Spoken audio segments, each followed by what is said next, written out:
আজকে আমি বাড়িতেই ফ্রাইড রাইস বানিয়েছিলাম ঘরোয়া উপকরণ দিয়ে।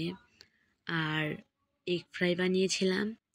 সেটা কিভাবে বানিয়েছিলাম এটাই আপনাদের সাথে সহজ পদ্ধতিতে শেয়ার করব। তো প্রথমে একটা পাতিলে অনেকটা পরিমাণে পানি, তার ভেতর দুটো সাদা এলাচ আর একটু তেল আর একটু লবণ দিয়ে বলক তুলে নিয়েছি। তারপর আগে থেকে চাল ভিজিয়ে রেখেছিলাম, মানে ধুয়ে রেখেছিলাম, ওইগুলাই দিয়ে 10 মিনিট রান্না করে নিয়েছি। তারপরে একটা কড়াই নিয়েছি, কড়াইয়ের ভিতর কিছু চিকেন আর কিছু চিংড়ি মাছ দিয়ে দিলাম। তো এইগুলো ভালোভাবে ভেজে নিয়েছি। তো এগুলো ভাজা হয়ে গেলে এখানে অনেকগুলো সবজি কেটে রেখেছিলাম। তো ওই সবজিগুলোই একে একে আমি ভেজে নেব। তো প্রথমেই আমি আলু কুচি করে রেখেছিলাম, সেইগুলাই ভেজে নেব। তো আলুগুলো ভালোভাবে 5 মিনিট ভেজে নিয়েছি লাল লাল করে। তারপরে এটা ছিল মিষ্টি কুমড়া, এইগুলো ভালোভাবে ভেজে নিয়েছি। তারপরে আমি এখানে কাঁচকলা কেটে রেখেছিলাম, ওইগুলো দিয়ে দিলাম।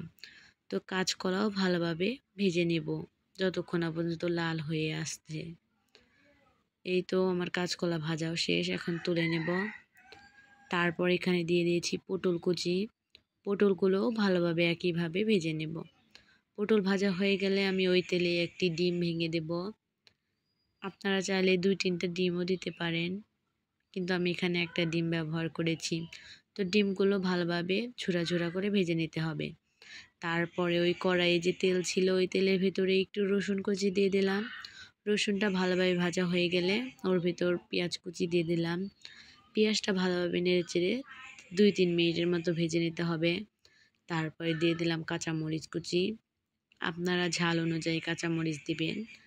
তো তারপর এখানে দিয়ে দেব মটরশুঁটি।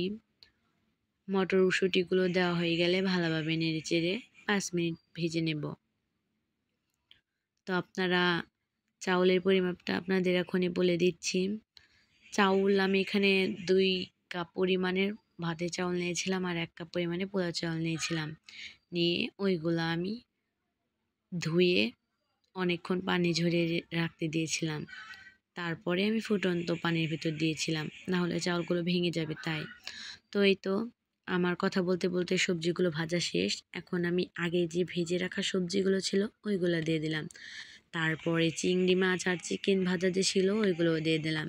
তো ওইগুলো দেওয়া হয়ে গেলে এখন আমি এর ভিতরে একটি ম্যাজিক মশলা দিয়ে দিলাম, 1 প্যাকেট। তো ম্যাজিক মশলাটাও দেওয়া হয়ে গেলে ভালোভাবে নেড়ে চেড়ে এর ভিতরে আমি রাইস, মানে যে ভাতগুলো সিদ্ধ করে রেখেছিলাম 80%, মানে আধা আধা চাউল আছে সেরকম অবস্থায় নামিয়ে নিয়েছিলাম, ওই ভাতগুলোই দিয়ে দিলাম। তো ভাতগুলো দেওয়া হয়ে গেলে আলতোভাবে মিক্স করে নেব। তারপরে আরও 1 প্যাকেট ম্যাজিক মশলা আমি এর ভিতর দিয়ে দিলাম।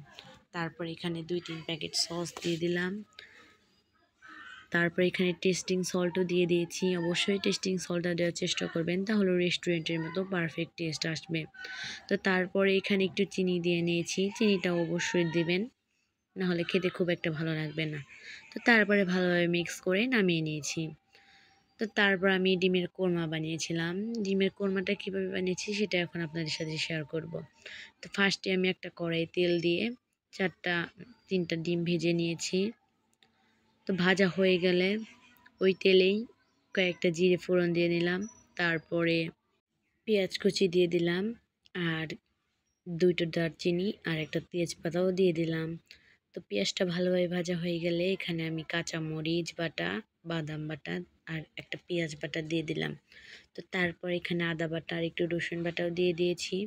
তো বাটা মশলাগুলো ভালোভাবে একটু কষিয়ে নিতে হবে যেন কাঁচা গন্ধটা চলে যায়। তো তারপর এখানে লবণ, মরিচের গুঁড়ো আর একটু ধনিয়া গুঁড়ো দিয়ে দিলাম। তো এইগুলো এখন ভালোভাবে মিক্স করে নিতে হবে যতক্ষণ না পর্যন্ত উপরে তেল ভেসে আসে, ঠিক ততক্ষণ পর্যন্ত কষিয়ে নিতে হবে। তো এখানে আমি কষানো হয়ে গেলে একটু গরম মশলা গুঁড়োও দিয়ে দিয়েছি একটা সুন্দর স্মেলের জন্য। তো এই তো আমার মশলা কষানো শেষ। এখন যে ডিমগুলো ভেজে রেখেছিলাম ওইগুলো দিয়ে দিলাম। তো ডিমগুলো দেওয়া হয়ে গেলে এখন আমি ভালোভাবে মিক্স করে নেব। মিক্স করা হয়ে গেলে এখানে আমি দুধ রেখেছিলাম আধা কাপ, দুধটুকু দিয়ে দিলাম। তো দুধ দেওয়া হয়ে গেলে এটা ভালোভাবে নেড়ে কিছুক্ষণ জাল দিয়ে নিতে হবে। এই তো দেখতেই পাচ্ছেন লাস্ট লুক। এখানে আমি বেরেস্তা দিয়ে দিয়েছিলাম, সেটা ভিডিও করতে ভুলে গেছি। আপনারা লাস্টে বেরেস্তা দিয়ে দিবেন। তো তারপরে আমি আরও একটা জিনিস বানিয়েছিলাম, নতুন সম্পূর্ণ রেসিপি। এটা আপনারা অবশ্যই ভালো করে দেখবেন। এটা আমি চিকেন ফ্রাইয়ের পরিবর্তে এগ ফ্রাই বানিয়েছিলাম। তো এটা বানানোর জন্য যেভাবে আমরা ডিম ভেজে থাকি পেঁয়াজ কাঁচামরিচ দিয়ে, ওইভাবে ডিম ভেজে নিলাম। 2টো ডিম ভেজে নিয়েছিলাম এখানে আমি। ডিম ভাজা হয়ে গেলে এখানে আমি 1 কাপ চালের গুঁড়া আর 1 কাপ ময়দা দিয়ে দিয়েছি। ময়দার ভেতর একটু মরিচের গুঁড়ার একটু লবণও দিয়ে দিয়েছিলাম, যেন ময়দাটার টেস্ট একটু বেড়ে যায়। তো তারপরে ময়দার ভেতর ডিম ওরকম করে লম্বা লম্বা করে যে কেটে রেখেছিলাম, ওইগুলা একটু মুঠো মুঠো করে নিয়ে নিলাম।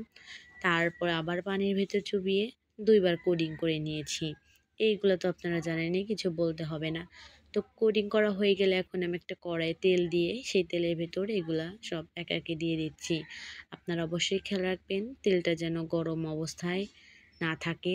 তেলটা যখনই আপনারা দিবেন কড়াইয়ে, তখনই আপনারা এই এগ ফ্রাইটা দিবেন, তাহলে অনেক মুচমুচে হবে। যদি তেলটা অনেক গরম থাকে তাহলে এটা পুড়ে যাবে। তো এই তো দেখতেই পারছেন আমার লাস্ট লুক ফ্রাইড রাইসের।